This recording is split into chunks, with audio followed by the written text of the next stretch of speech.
Distributive laws of multiplication और addition. आज हम मैट्रिसेस में डिस्ट्रीब्यूटिव लॉज ऑफ मल्टीप्लिकेशन और एडिशन पढ़ेंगे। Let a b and c are three matrices.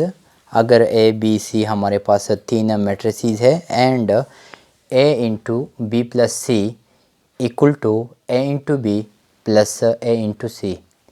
और हम इस तरह भी कह सकते हैं a plus b into c equal to a into c plus b into C is called distributive laws of multiplication और एडिशन। इसको हम डिस्ट्रीब्यूटिव लॉज ऑफ मल्टीप्लिकेशन कहते हैं।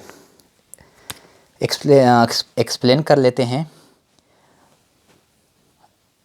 ए इंटू बी प्लस सी, इसका मतलब है अगर हम पहले बी और सी मैट्रिसेस को ऐड कर दे और इसके बाद हम इसके साथ सी को मल्टीप्लाई कर दे तो इससे जो रिज़ल्ट आएगा वो इक्वल होगा अगर हम ए को बी पर भी डिस्ट्रीब्यूट कर दे और सी पर बी डिस्ट्रीब्यूट कर दे। मतलब ए को बी के साथ बी मल्टीप्लाई कर दे और ए को सी के साथ बी मल्टीप्लाई कर दे और इसके बाद इसका एडिशन कर दे।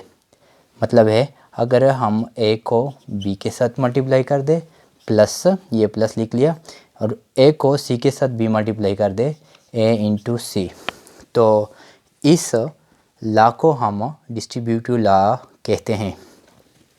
रियल नंबर में हम इसको समझाते हैं। फॉर एग्ज़ाम्पल 2, 3 एंड 6 हमारे पास कोई से तीन रियल नंबर्स है, तो इसको हम इससे हमारे पास सेम आंसर आएगा अगर हम इस पे डिस्ट्रीब्यूटिव लॉ अप्लाई कर दें।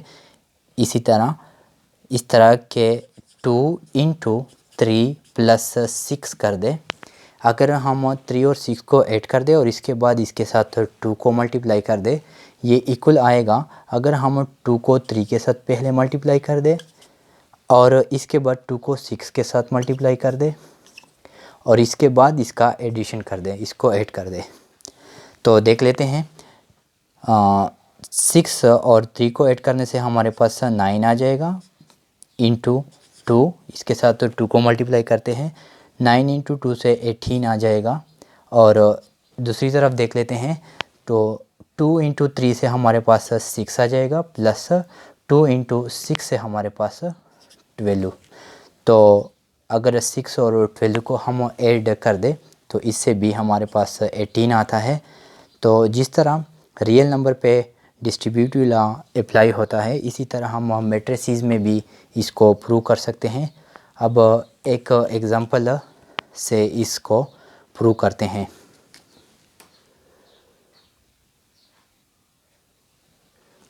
एग्जांपल है, इफ़ ए बी एंड सी तीन मैट्रिसेस है, verify the distributive law of multiplication और एडिशन।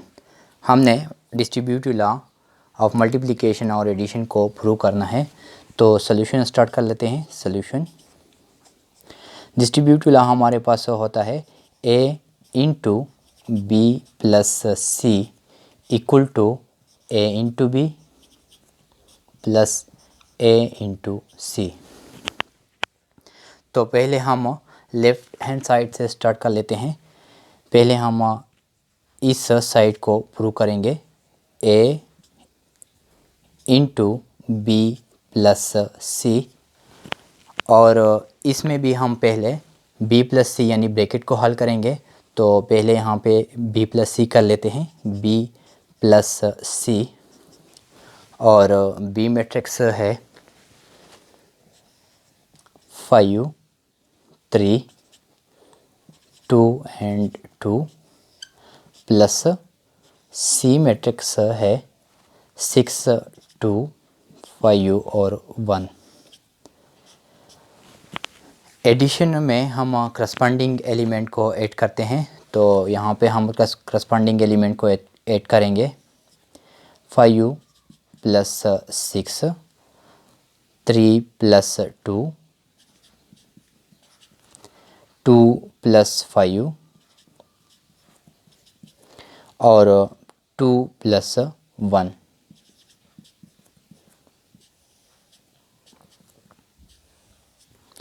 5 + 6 से हमारे पास 11 आ जाएगा। 3 + 2 से 5, यहाँ से 7 और यहाँ पे 3 आ जाएगा। इसके बाद हम बी प्लस सी के साथ ए को मल्टीप्लाई करेंगे और बी प्लस सी से हमारे पास जो रिज़ल्ट आया है वो इसको हम 1 कह देते हैं। इस 1 के साथ हम ए को मल्टीप्लाई करेंगे, a into b plus c equal to a matrix है 1 2 3 और 4 इंटू इसके साथ हम बी प्लस सी मैट्रिक्स को मल्टीप्लाई करेंगे और वो है 11 5 7 एंड 3। यहाँ पे हम मल्टीप्लिकेशन का जो कंडीशन है वो देख लेते हैं। मल्टीप्लिकेशन के लिए जो कंडीशन है कि पहले मैट्रिक्स के कलम अगर इक्वल आ जाए दूसरे मैट्रिक्स जिसके साथ हम वो मल्टीप्लाई कर रहे हैं उसके रोज़ के इक्वल आ जाए तो हम ये मल्टीप्लिकेशन कर सकते हैं। तो अगर हम देखें तो इस मैट्रिक्स में 2 कलम है और इस मैट्रिक्स में 2 रोज़ है, तो इसका मल्टीप्लिकेशन हम कर सकते हैं, कन्फर्मेबल है। इसके बाद हम मल्टीप्लिकेशन स्टार्ट कर लेते हैं। मल्टीप्लिकेशन में हम फर्स्ट रो को फर्स्ट कलम के साथ मल्टीप्लाई करते हैं और इसके बाद फर्स्ट रो को सेकंड रो के कलम के साथ मल्टीप्लाई करते हैं। इसके बाद सेकंड रो को फर्स्ट कलम के साथ और सेकंड रो को सेकंड कलम के साथ मल्टीप्लाई करते हैं। तो मल्टीप्लिकेशन स्टार्ट कर लेते हैं। फर्स्ट एलिमेंट को फर्स्ट के साथ मल्टीप्लाई करेंगे 1 × 11 और जब हम सेकंड एलिमेंट को सेकंड के साथ मल्टीप्लाई करेंगे तो इससे पहले हम प्लस का साइन लिखेंगे 2 × 7। इसके बाद फर्स्ट रो को सेकंड कलम के साथ फर्स्ट एलिमेंट को फर्स्ट के साथ 1 × 5 प्लस सेकंड एलिमेंट को सेकंड के साथ 2 × 3। इसके बाद सेकंड रो पे आ जाते हैं। सेकंड रो को फर्स्ट कलम के साथ फर्स्ट एलिमेंट को फर्स्ट के साथ 3 × 11 प्लस सेकंड एलिमेंट को सेकंड के साथ 4 × 7। इसके बाद सेकंड रो को सेकंड कलम के साथ फर्स्ट एलिमेंट को फर्स्ट के साथ 3 × 5 प्लस सेकंड एलिमेंट को सेकंड के साथ 4 × 3। इसको हल कर लेते हैं। 1 × 11 से 11 आ जाएगा प्लस 2 × 7 से 14, 1 × 5 से 5 प्लस 2 × 3 से 6 आ जाएगा। 3 × 11 से 33 प्लस 4 × 7 से हमारे पास 28 आता है। इसके बाद 3 × 5 से 15 आ जाएगा प्लस और 4 × 3 से हमारे पास 12 आ जाएगा। इसको अगर हम हल कर लें तो इससे हमारे पास रिज़ल्ट आएगा 14 और 11 को ऐड करने से हमारे पास 25 आ जाएगा। 5 + 6 से हमारे पास 11 आ जाएगा और 33 और 28 से हमारे पास 61 आ जाएगा, 61। और इसके बाद 15 और 12 को ऐड करने से हमारे पास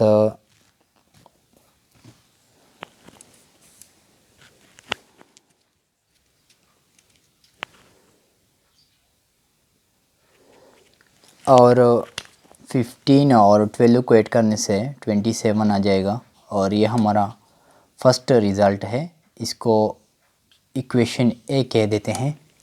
इसके बाद हम राइट हैंड साइड हल करेंगे और राइट हैंड साइड में पहले ए इंटू बी कर लेते हैं। A into b equal to a matrix है 1 2 3 एंड 4 और बी मैट्रिक्स है 5 3 2 एंड 2। मल्टीप्लिकेशन कर लेते हैं। फर्स्ट रो को फर्स्ट के साथ 1 मल्टीप्लाई 5 प्लस सेकेंड एलिमेंट को सेकेंड के साथ 2 मल्टीप्लाई 2। यहाँ पे फर्स्ट रो को सेकेंड कलम के साथ मल्टीप्लाई करेंगे 1 मल्टीप्लाई 3 प्लस 2 मल्टीप्लाई 2। इसके बाद सेकेंड रो को फर्स्ट कलम के साथ फर्स्ट एलिमेंट को फर्स्ट के साथ 3 मल्टीप्लाई 5 प्लस 4 मल्टीप्लाई 2। इसके बाद सेकेंड रो को सेकेंड कलम के साथ फर्स्ट एलिमेंट को फर्स्ट के साथ 3 मल्टीप्लाई 3 प्लस सेकेंड एलिमेंट को सेकेंड के साथ 4 multiply 2। This is equal to 1 into 5 से 5 आ जाएगा प्लस 2 इंटू 2 से 4, 1 इंटू 3 से 3 प्लस 2 इंटू 2 से 4, 3 इंटू 5 से 15 आ जाएगा प्लस 4 इंटू 2 से हमारे पास 8 आ जाएगा, 3 इंटू 3 9 प्लस 4 इंटू 2 8। इसको ऐड कर लेते हैं। 5 प्लस 4 9, 3 प्लस 4 7, 15 प्लस 8 से हमारे पास 23 और 9 प्लस 8 से हमारे पास 17 आ जाएगा। यह हमारे पास a इंटू बी का मल्टीप्लिकेशन है। इसके बाद हम a into C multiplication find कर लेते हैं। a into C, a matrix है 1 2 3 एंड 4 और सी मैट्रिक्स है हमारे पास 6 2 5 एंड 1। तो फर्स्ट रो को फर्स्ट कॉलम के साथ मल्टीप्लाई कर लेते हैं। 1 into 6 plus 2 into 5, 2 multiply 5। First row को सेकेंड के साथ 1 मल्टीप्लाई 2, 1 मल्टीप्लाई 2 प्लस 2 मल्टीप्लाई 1। इसके बाद सेकेंड रो को सेकेंड कलम के साथ फर्स्ट कलम के साथ 3 multiply 6 plus 4 multiply 5। Second row को फर्स्ट कलम के साथ सेकेंड कलम के साथ 3 मल्टीप्लाई 2 प्लस 4 मल्टीप्लाई 1। मल्टीप्लिकेशन को सॉल्व कर लेते हैं। 1 इंटू 6 से 6 आ जाएगा प्लस 2 इंटू 5 से 10, 1 इंटू 2 से 2 आ जाएगा प्लस 2 इंटू 1 से भी 2 आ जाएगा, 3 मल्टीप्लाई 6 से 18 प्लस 4 इंटू 5 से 20, यहाँ से 6 प्लस 4 आ जाएगा और इसको ऐड कर लेते हैं। तो इससे हमारे पास जो रिज़ल्ट आता है 6 प्लस 10 से हमारे पास 16, 2 प्लस 2 से 4 और 20 और 18 को ऐड करने से हमारे पास 38 आ जाएगा और इससे 10 आ जाएगा। यह हमारे पास a इंटू सी का जो रिज़ल्ट है वो आ गया। इसके बाद हम a into b plus a into c को मतलब इस a इंटू बी और a इंटू सी को ऐड करेंगे। तो यहाँ पे लिख लेते हैं a into b plus a into c और देखते हैं कि इससे हमारे पास सेम रिज़ल्ट आता है।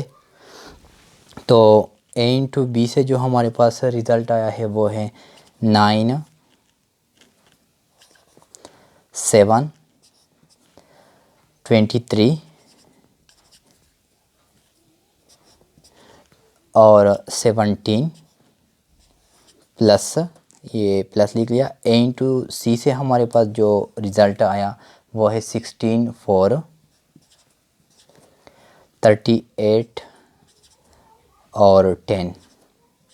अब एडिशन कर लेते हैं और मैट्रिसेस में एडिशन में हम सेम करस्पॉन्डिंग एलिमेंट को ऐड करते हैं।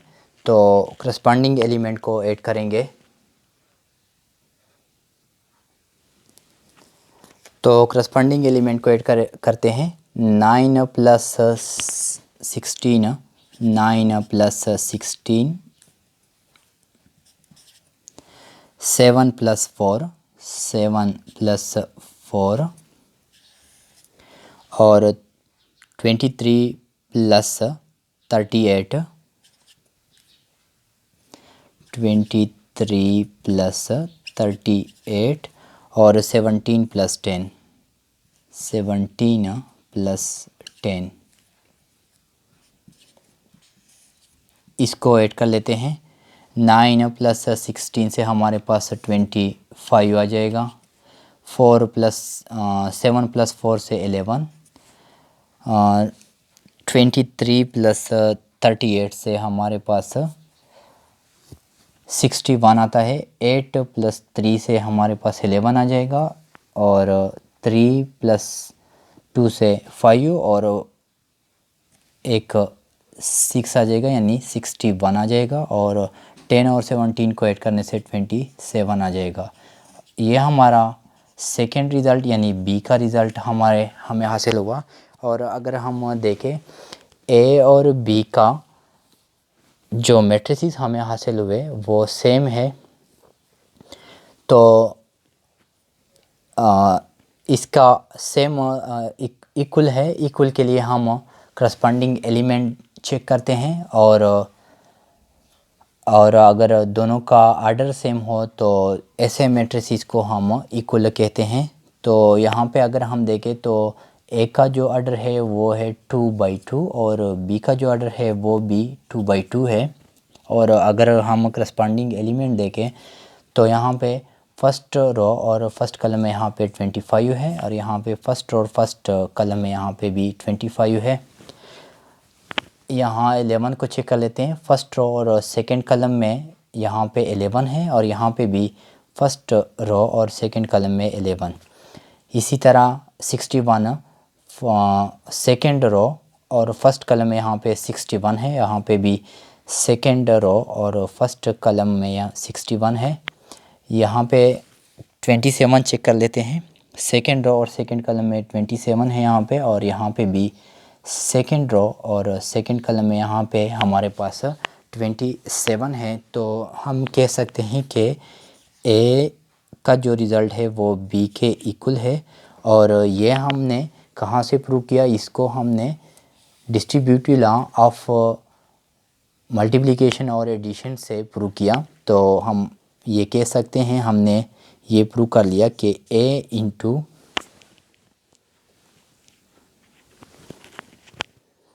हम कह सकते हैं कि ए इंटू बी प्लस सी, अगर हम पहले बी और सी को ऐड कर दें और इसके बाद इसके साथ ए को मल्टीप्लाई कर दें, ये इक्वल आएगा। दिस इज़ इक्वल टू, अगर हम पहले ए इंटू बी कर दें और ए इंटू बी मल्टीप्लिकेशन फाइंड कर दे, इसके बाद ए इंटू सी मल्टीप्लिकेशन फाइंड कर दे और इसके बाद इसका एडिशन कर दे, तो इस दोनों साइड से हमें सेम आंसर हासिल होता है, सेम रिज़ल्ट आता है। तो हमने ये प्रूव कर दिया कि मैट्रिसेस में भी डिस्ट्रीब्यूटिव लॉ ऑफ मल्टीप्लिकेशन और एडिशन होल्ड होता है।